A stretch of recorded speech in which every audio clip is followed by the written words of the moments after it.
Praise the lord. శిలువలో దేవుడు పలికిన మాట 6వ మాట సమాప్తమైనది. ఆ మాట గురించి మనం ఇప్పుడు కొంచెం ధ్యానించుకుందాం. సమాప్తమైనది అంటే ఇట్ ఈస్ ఫినిష్డ్, అంటే విక్టరీ లైన్కి నేను చేరుకున్నాను అని దేవుడు చెప్పడం అన్నమాట. అంటే దేవుడు ఏ పని నిమిత్తం ఈ భూలోకంలోకి వచ్చాడో ఆ పనిని పూర్తి చేశాడు కాబట్టి దేవుడు సమాప్తమైనది అని చెప్పాడు. ఎవరైతే మరి ఆ పనిని పూర్తి చేస్తారో వాళ్ళు మాత్రమే ఇట్ ఈస్ ఫినిష్డ్ అని చెప్పగలరు. మరి ఎంతోమంది మరి పని అనేది మొదలు పెడతారు, కానీ దాన్ని చివరి వరకు కంప్లీట్ చేయరు. మరి కొందరైతే అసలు మొదలు పెట్టరు. అసలు కొందరైతే ఏ విజన్ లేకుండా ఉంటారనమాట. దేవుడు ఒక పని నిమిత్తం మరి ఈ లోకంలోకి వచ్చారు. ఆ పని కంప్లీట్ చేశారు కాబట్టి ఆయన ఇట్ ఈస్ ఫినిష్డ్ అని చెప్పగలుగుతున్నారు. మరి యోహాను సువార్త 17వ అధ్యాయం 14వ వచనంలో మనం చూసుకున్నట్టయితే దేవుడు ఈ లోక సంబంధిని కాదు అని చెప్తున్నాడు. ఈ లోక సంబంధిని దేవుడు కాదు అని చెప్తున్నాడు. అయితే దేవుడు ఈ లోక సంబంధి కాకపోయినప్పటికీ ఈ లోకంలోకి వచ్చి ఆయన ఏం చేయాలనుకున్నాడు, ఎందు నిమిత్తం ఈ లోకంలోకి వచ్చాడు, ఎందుకు నిమిత్తం ఈ లోకంలోకి రావాల్సి వచ్చిందో, వచ్చిన తర్వాత ఆయన ఏం కంప్లీట్ చేశాడో మనం ఇప్పుడు తెలుసుకుందాం. ఎందు నిమిత్తం అసలు దేవుడు ఈ లోకంలోకి వచ్చాడు అని అంటే యెషయా గ్రంథం 53వ అధ్యాయం 5వ వచనం చూసుకున్నట్టయితే, మన అతిక్రమ క్రియలను బట్టి అతడు గాయపరచబడిను, మన దోషముల బట్టి అతడు నలగొట్టబడిను, మన సమాధానార్థమైన శిక్ష అతని మీద పడెను, అతడు పొందిన దెబ్బల చేత మనకి స్వస్థత కలిగెను. ఎందు నిమిత్తం దేవుడు అసలు ఈ లోకానికి వచ్చాడు అని అంటే మనందరికీ రక్షణ ఇవ్వడం కోసం ఈ లోకానికి వచ్చాడు. మనందరికీ స్వస్థత ఇవ్వడం కోసం ఈ లోకానికి వచ్చాడు. మనందరినీ సాతాను అనే కాడి నుంచి మనల్ని విడిపించడం కోసం ఈ లోకానికి దేవుడు వచ్చాడు అనమాట. అయితే దేవుడు ఎన్నుకున్న మనల్ని రక్షించడానికి దేవుడు ఎన్నుకున్న మార్గం ఎంత కఠినమైందంటే ఆయన ఆఖరి రక్తపు బొట్టు వరకు మన కోసం పరిశుద్ధమైన రక్తం కార్చవలసి వచ్చింది. ఇంకా ఏంటి అని అంటే మనకి స్వస్థత ఇవ్వడం కోసం ఆయన నలగొట్టబడాల్సి వచ్చింది. మనల్ని ధనవంతులను చేయడం కోసం దరిద్రత ఆయన అనుభవించాల్సి వచ్చింది. ఈ పెనాల్టీ ఈ బిల్స్ అన్నీ ఆయన పే చేశాడనమాట. అంటే మనకి పరలోకం ఇవ్వడం కోసం, మనకి రక్షణ ఇవ్వడం కోసం ఆయన ఆఖరి అంటే every drop of the blood చిందించాల్సి వచ్చింది. ఒక్క రక్త బొట్టు కూడా ఆయన బాడీలో ఉండకుండా కార్చాల్సి వచ్చేసింది అనమాట. అంటే మనకి రక్షణ ఇవ్వడం కోసం ఆయన ఆ బిల్ పే చేసేసాడు. అంటే ఆ పాప భారాన్ని ఆయన మీద వేసుకున్నారు. అలానే మనకి స్వస్థత ఇవ్వడం కోసం ఆయన నలగొట్టబడ్డాడు.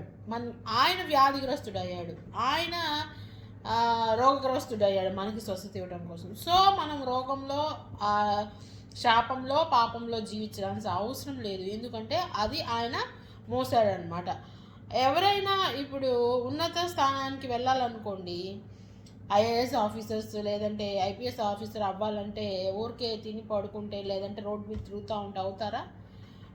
24 అవర్స్ ఉంటే 20 అవర్స్ చదువుకొని 4 అవర్స్ మాత్రమే వాళ్ళు నిద్రపోతారంట. అంత కష్టపడి చదువుకుంటే వాళ్ళు ఐఏఎస్ ఐపీఎస్ అవుతున్నారు. అలానే దేవుడు మరి ఎంతో గొప్ప శ్రమ అనుభవించడం కోసం ఈ లోకానికి వచ్చాడు. దానికోసం ఆయన చిన్నప్పటి నుంచే ఆ మిషన్లో, ఆ విజన్తో ఉన్నాడనమాట. చిన్నప్పుడే దేవుడు మరి లూకా సువార్త 2వ అధ్యాయం 49వ వచనంలో చూసుకున్నట్టయితే వాళ్ళ అమ్మతో చెప్తా ఉన్నాడు దేవుడు, అమ్మ మీరు నన్ను ఎందుకు వెతుకుతున్నారు, నేను నా తండ్రి పని మీద నేను ఉంటానని మీకు తెలీదా, మీరు ఎరుగరా, I'm on the my father's business అని చెప్తున్నాడు. దేవుడు ఈ లోకంలోకి ఎందుకు వచ్చాడో ఒక క్లారిటీతో, ఒక విజన్తో దేవుడు ఉన్నాడు అనమాట. అంటే మరి నీవు నేను ఏ విజన్ కలిగి ఉన్నాము, దేవుడు నీకు ఇచ్చిన ప్రణాళికను, నీకు ఇచ్చిన ప్లాన్ను మరి నువ్వు నెరవేరుస్తున్నావా? దేవుడు మరి ఎందు నిమిత్తం ఈ భూలోకంలోకి దేవుడు నిన్ను తెచ్చాడో ఆ పర్పస్ అసలు తెలుసుకున్నావా? దేవుడిని అడిగి, దేవుడైతే ఇట్ ఈస్ ఫినిష్ అని చెప్తున్నాడు, సమాప్తమైనదని చెప్తున్నాడు. మరి మనము ఆయన ఇచ్చిన క్రియని మనం సమాప్తం చేస్తున్నామా? ఆయన ఇచ్చిన ప్లాన్ అండ్ పర్పస్లో మనం జీవిస్తున్నామా? మరి ఒకసారి మనల్ని మనం పరీక్షించుకుందాం, ఎవరికి వారు ఈ ప్రశ్న వేసుకుందాం. ఏది కష్టపడకుండా ఈజీగా మన లైఫ్లోకి ఏది రాదండి. ఏదైనా సరే మనము దానికోసం కృషి చేయాలి. We have to pay price. అంటే దానికోసం మనం ఎంతవరకు కష్టపడాలో అంత కష్టపడాలి. దేవుడు మరి ఒక 20 కేజీల సిలువ ఒకటి మోస్తున్నందుకు దేవుడు ఇక్కడ బాధపడ్డా, ఇబ్బంది పడ్డా? లేదు. ఒక 20 కేజీలు చెక్క మోయాలి అని అంటే పుష్టిగా దీన్ని ఎక్సర్సైజులు చేయొచ్చు. కానీ దేవుడు చిన్నప్పటి నుంచి దేనికోసం సిద్ధపడుతున్నాడు అని అంటే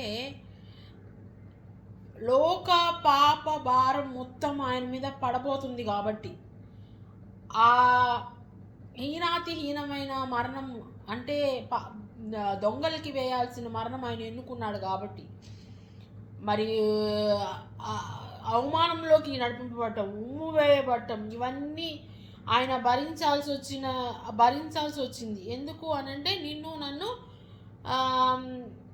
రక్షణలోకి నడిపించడానికి, నీకు నాకు రక్షణ ఇవ్వడానికి. మనం చెల్లించాల్సిన పెయిన్ అండ్ పెనాల్టీ దేవుడు తీసుకున్నాడు కాబట్టి ఆయన చిన్నప్పటి నుంచే దానికోసం అంటే ఈ దేవుడికి ఎవరు బలవంతం లేదు. He only took that choice. అంటే దేవుడే తీసుకున్నాడు, నేను రక్షణ వీళ్ళకి ఇవ్వాలి అని దేవుడే నిర్ణయం తీసుకున్నాడు అనమాట. యోహాను సువార్త 10వ అధ్యాయం 17వ వచనం 18వ వచనం చూసినట్టయితే, నేను దాన్ని మరలా తీసుకుంటకు నా ప్రాణంను పెట్టుచున్నాను, ఇందువలనే నా తండ్రి నన్ను ప్రేమించుచున్నాడు. ఎవడును నా ప్రాణం తీసుకొనడు, నా అంతటి నేనే దాన్ని పెట్టుచున్నాను. దాన్ని పెట్టుటకు నాకు అధికారం కలదు, దాన్ని తిరిగి తీసుకుంటకు నాకు అధికారం కలదు, నా తండ్రి వల్ల ఆజ్ఞ పొంది ఉన్నాను. దేవుడికి మరి నో చెప్పడానికి కూడా ఉంది ఛాన్స్. కానీ దేవుడు ఆయన ప్రాణాన్ని పెట్టడానికి కోసం సిద్ధపడ్డాడు. ఎందుకు అనంటే నీ మీద నా మీద ఆ పాపభారం లేకుండా ఉండటం కోసం. నువ్వు నేను ఆ పాపంలో ఆ సాతాను కాడి కింద లేకపోతే ఆ పాపంలో జీవించడం ఆయనకి ఇష్టం లేదు కాబట్టి విడుదల మనకి ఇవ్వడం కోసం ఆయన మన పాప భారాన్ని ఆయన వేసుకొని ఆఖరి రక్తపోటు చిందించి ఆయన ఘోరమైన మరణాన్ని ఆయన ఎన్నుకున్నాడు. ఆయనంతటా ఆయన ప్రాణం పెట్టడానికి ఆయన సిద్ధపడ్డాడు.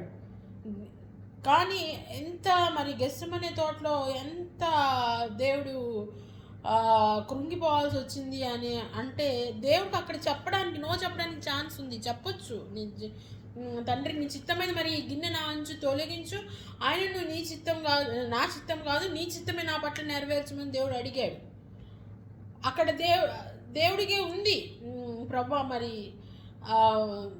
తొలగించమని అన్నాడు. కానీ నేను చెయ్యను ప్రభా, నేను చెయ్యను తండ్రి అనట్లేదు దేవుడు. నీ చిత్తమైతే ఆయనను నా చిత్తం కాదు నీ చిత్తమే జరగనివ్వమని దేవుడు అక్కడ ఒబే అయిపోయాడు. దేవుడు అక్కడ అంగీకరించాడు మరి అక్కడ తండ్రి చేసిన దానికి. ఎందుకంటే పాపం ఎరగని ఆయన మీదకి లోక పాపం అంతా పడబోతుంది, లోక శాపం అంతా పడబోతుంది. దానికోసం ఆయన చిన్నప్పటి నుంచే సిద్ధపడ్డాడు. దీన్ని నేను భరించడానికి నాకు శక్తినివ్వయ్యా, దీన్ని నేను నో చెప్పకుండా ఉండడానికి నాకు శక్తినివ్వమని దేవుడు చిన్నప్పటి నుంచే సిద్ధపడ్డాడు. మరి మనము కూడా సిద్ధపడకుండా దేన్ని మనం సాధించలేము. దేవుని కోసం ఏం చేయాలన్నా ఫస్ట్ మనం వీ హ్యావ్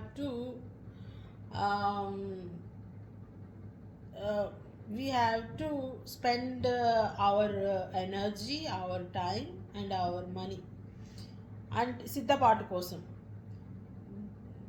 అంతేగాని ఈజీగా మన లైఫ్లో ఏది జరగదు. దేవుడు మరి ఎంత సిద్ధపాటు కలిగి ఉన్నాడండి ఈ ఈ ఈ ఈ ఈ టైప్ ఆఫ్ డెత్ని యాక్సెప్ట్ చేయడానికి. అసలు చనిపోవడం కోసమే ఈ లోకంలోకి వచ్చాడు. భయంకరమైన మరణం, ఆఖరి రక్తపు బొట్టు వరకు కార్చడానికే ఒప్పుకున్నాడు.